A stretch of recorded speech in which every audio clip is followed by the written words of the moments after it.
You're watching ABC 10, your hometown station.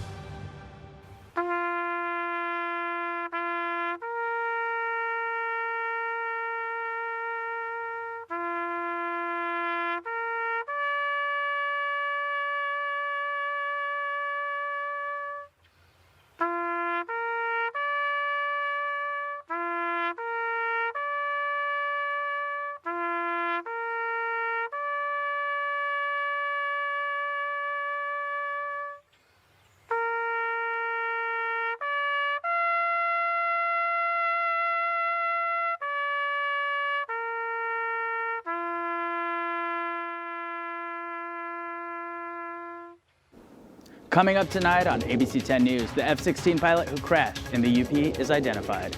Also, an update on a stabbing that happened in Ishpeming.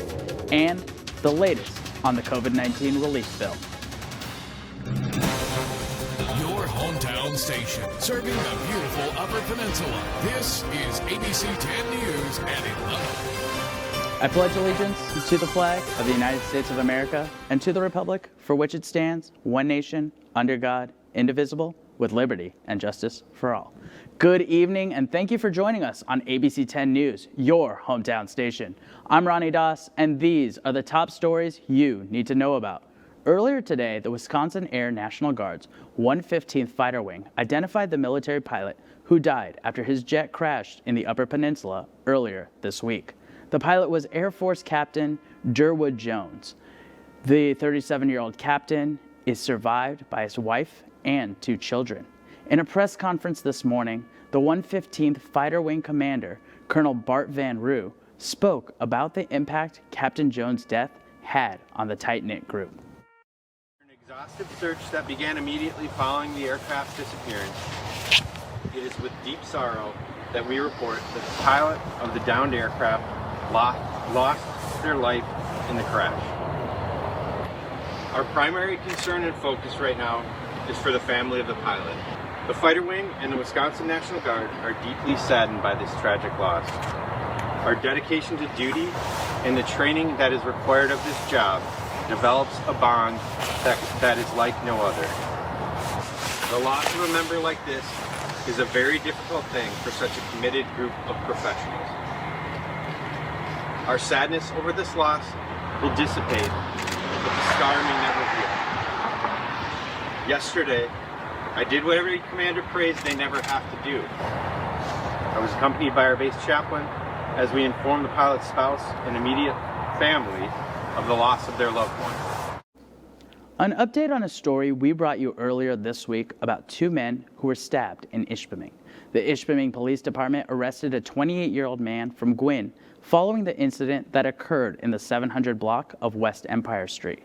When police arrived on the scene on Wednesday evening, they found a 19-year-old man from Champion had been stabbed in the leg. While searching for a suspect who fled the scene, officers were called to the UP Health System in Bell after a report of a 28-year-old man who walked into the emergency room who had been stabbed 4 times. During a physical assault, the victim grabbed the knife and both men were wounded, according to a press release from the Ishpeming Police Department.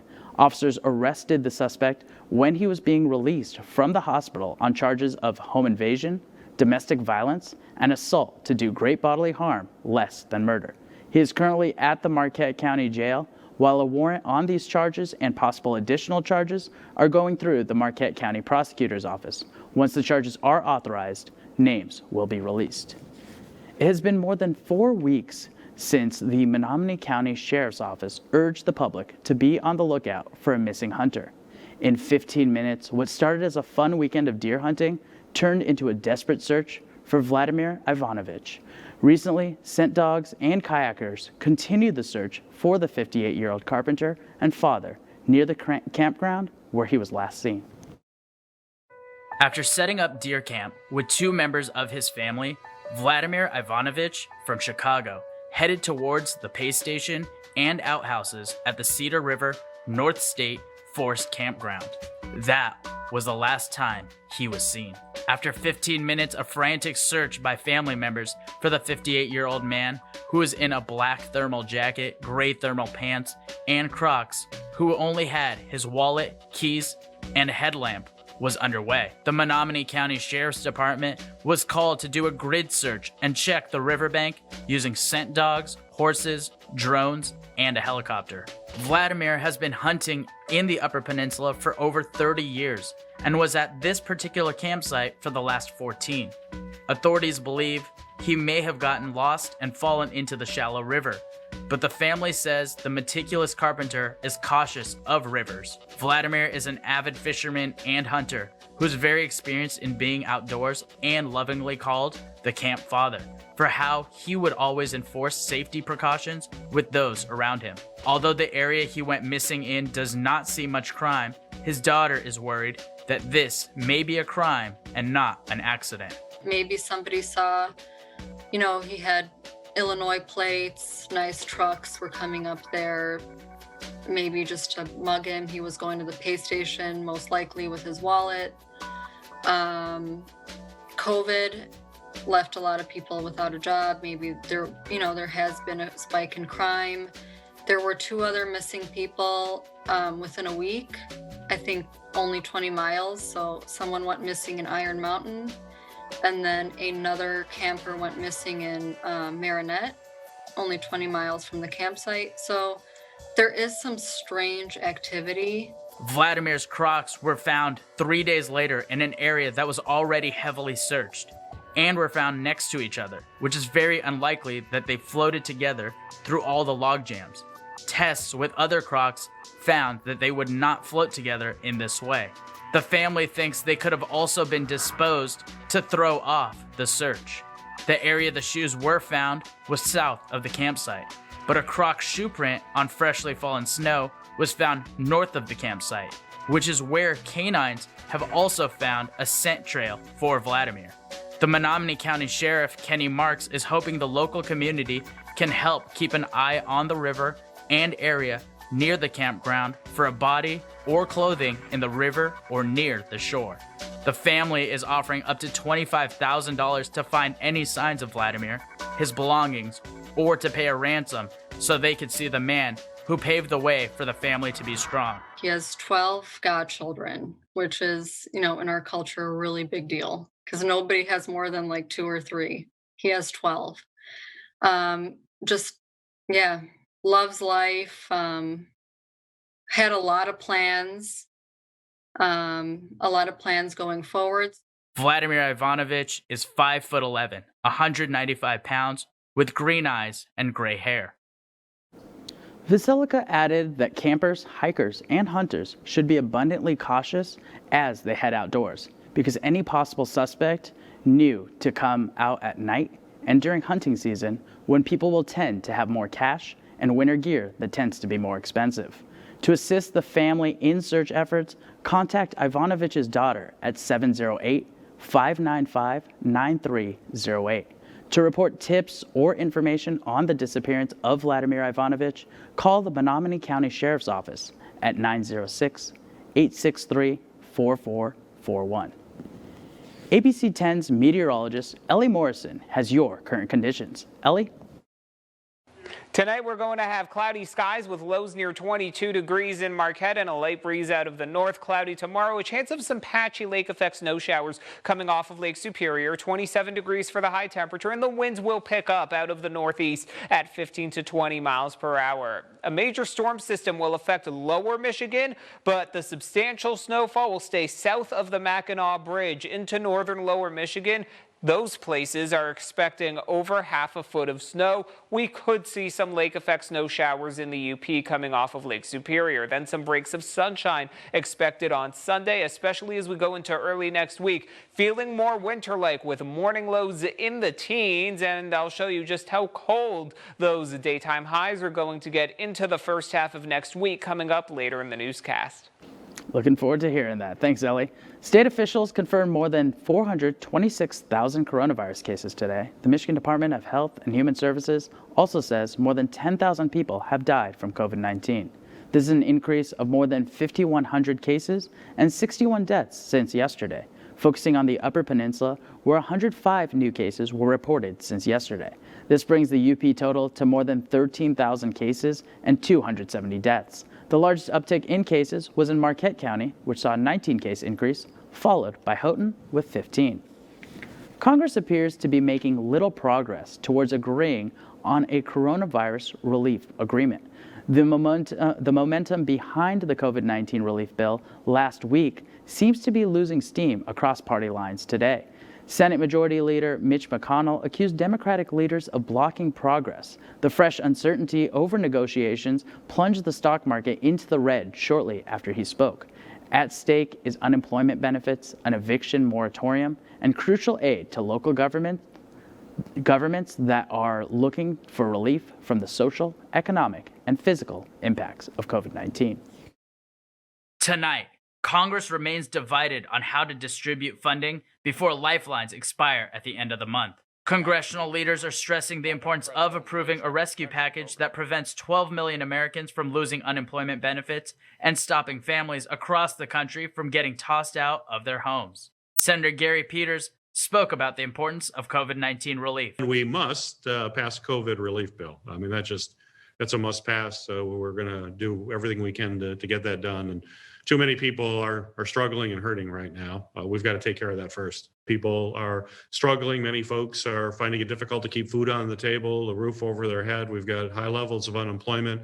So a priority for me is to make sure we extend those unemployment benefits, also have some additional funds available for folks in unemployment. We've got small businesses that have been impacted in a major way, and we have to make sure they survive. Another issue in Congress is vaccine distribution after an FDA emergency use approval of a COVID-19 vaccine. One of the challenges with the Pfizer vaccine is properly shipping and storing it at negative 94 degrees. Some of these vaccines, which have to be kept at very cold temperatures, and that presents a whole set of problems. And then we want to make sure that we get it into the rural areas, and many rural areas, whether in northern Michigan or the Upper Peninsula. You know, our folks who live in the UP know that logistics is even more difficult, and not everybody has these very, very cold refrigeration units. So we've got to solve those problems, and we have to solve them quickly. For now, at least one issue that also faced a series of delays seems to have made some progress.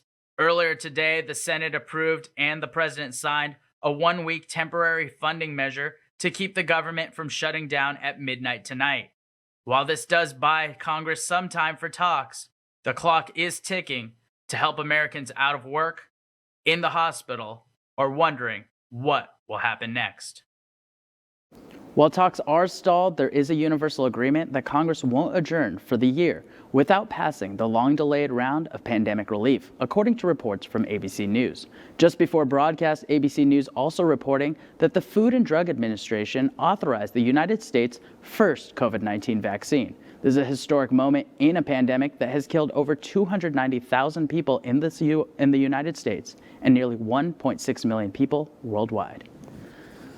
A popular playground in Marquette is set to be replaced. The Kids Cove, located in Matson Park, has been around since 1996. Wooden playgrounds like the Kids Cove have a lifespan of 25 years, which is quickly approaching. So the Marquette Playgrounds for All Committee and the City of Marquette decided to take action.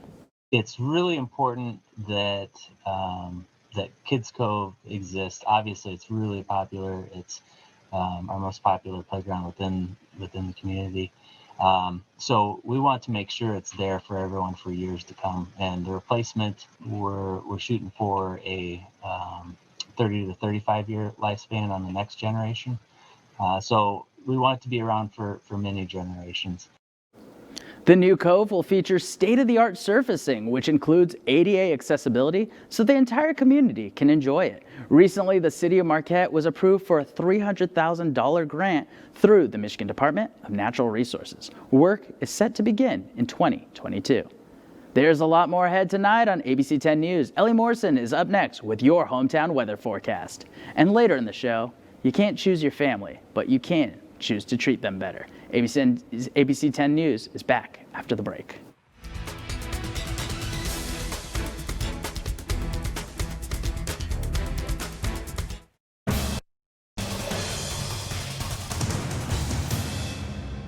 Temperatures around the Midwest today reach 31 degrees here in Marquette, 44 in Chicago, but all of this warmth with temperatures in the 40s, 50s, and 60s heading off towards the east and southeast, well out of our area.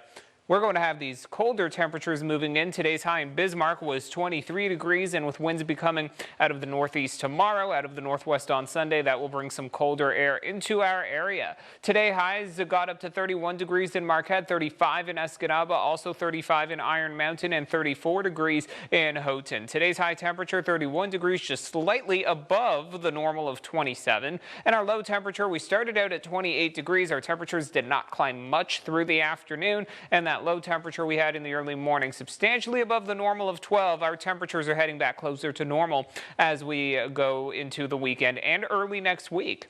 We are seeing plenty of cloud cover over the UP this evening, but otherwise not a whole lot going on. This major storm system centered over Missouri really going to be impactful for lower Michigan. We are seeing some rain over southern parts of Michigan near the Grand Rapids area. Widespread snow over a half foot expected over much of northern lower Michigan. The substantial snowfall staying south of the Mackinac Bridge. The heavy rain extends from the Chicago area, even parts of southwest Michigan, all the way down through Missouri, Arkansas, and into Louisiana.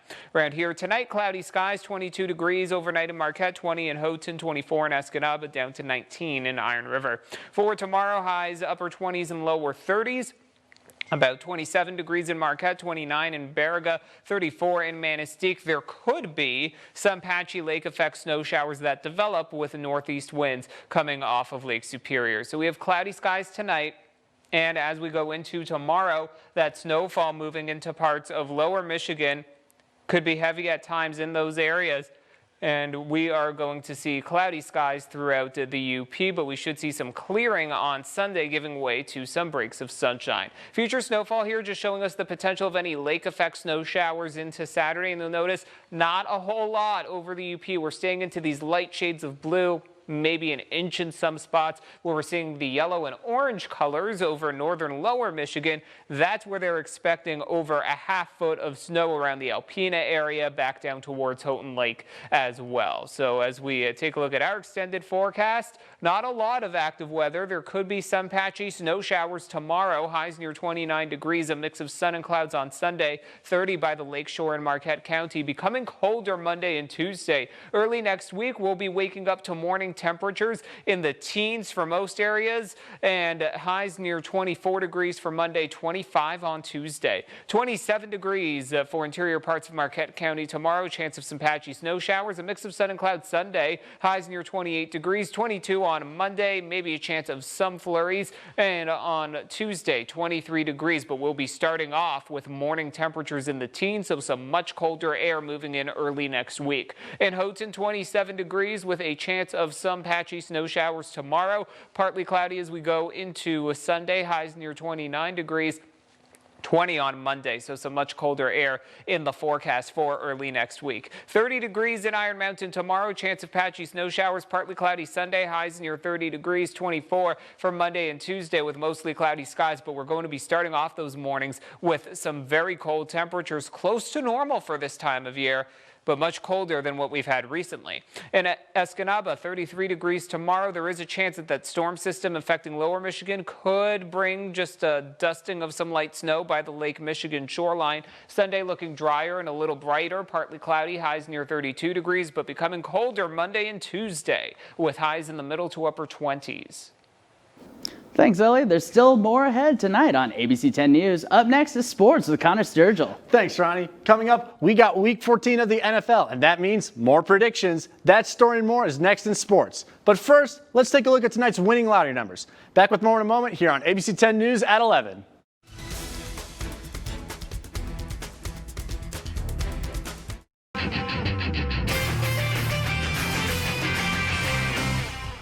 Happy Friday, y'all, and happy 2 weeks until Christmas. Now, it's been a minute since we've seen the Wildcats on the ice. Almost a year to be exact. A lot of obstacles like COVID-19 have gotten in the way of them getting back to playing the sport we all love up here. They have the talent, experience, and coaching to guide them. Now, they just need someone to play.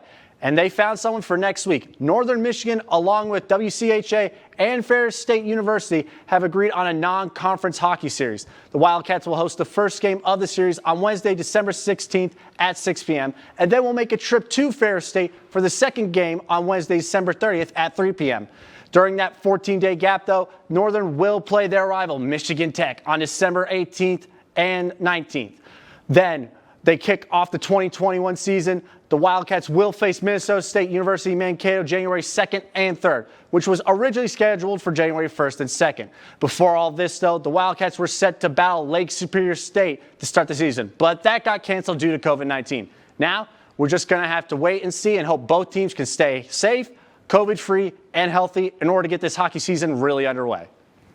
Now with another college in the UP, nothing too exciting, but Finlandia University management continues to meet and decide what to do about the upcoming winter sports season to ensure a safe return of their athletes. The group has agreed to reconvene the week of January 4th while more data and information comes in as it pertains to COVID-19. Now, if conditions allow, the university will allow both a men's and women's basketball and hockey season no later than February 5th, which will allow student athletes to compete in a limited number of contests. Athletic Director Curtis Wittenberg says, quote, "With the landscape of COVID-19 constantly changing, we need to wait as long as possible to give our student athletes an opportunity to compete. While we remain hopeful, we simultaneously share the disappointment that our student athletes feel in having championships canceled and seasons cut short," end quote.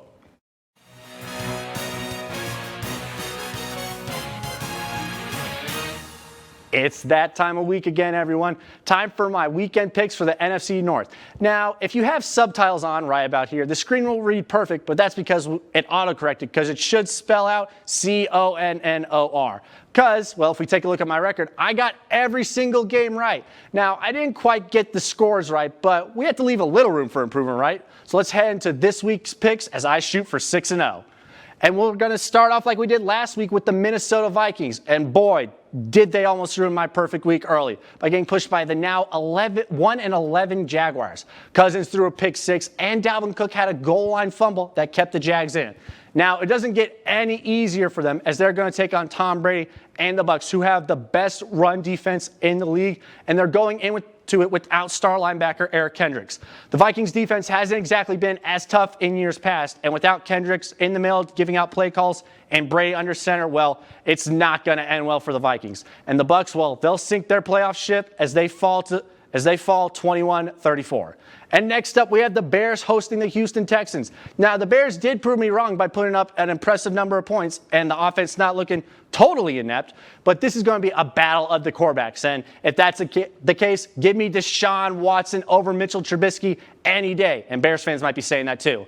Now, the Texans' O-line, well, it's what we would call not good. And the Bears have Khalil Mack, who I would say is pretty good. So I think Mack gets at least 2 sacks, but Deshaun Watson wills his team to a victory, and they pull away late as they are going to win the game 28-17 and put the Bears out of the playoffs.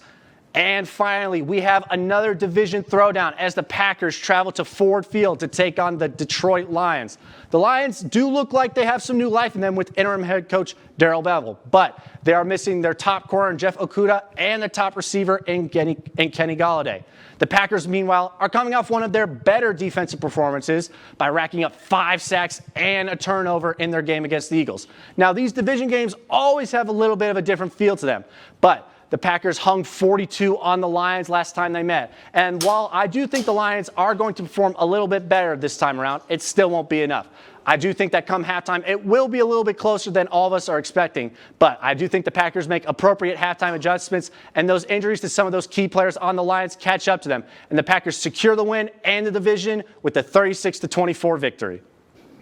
Now, Connor, are you being objective with it, with the Packers winning, or is it just a Packers fan talking? I mean, maybe both, but there's no proof. It is a lot of objective when you look at just looking at records and how both teams have performed, because the Lions have done a lot better, because that just sort of be the thing when you fire the coach that kind of gets you in that losing mindset. It's new life and kind of just having fun with it. But at the same time, I mean, Might cheer a little louder when the Packers are on TV. All right, we're going to lose half our audience now because there's a lot of Lions fans up here in the UP. We'll be good. We'll keep them around. Don't worry. There you go. Hopefully you'll win them back with a 6-0 record. Maybe. Well, no maybes. It will happen. There you go. All right. I'll call my bookie. Thanks, Connor. Coming up next on ABC 10 News, the local nonprofit that is helping families in our community. That story after the break.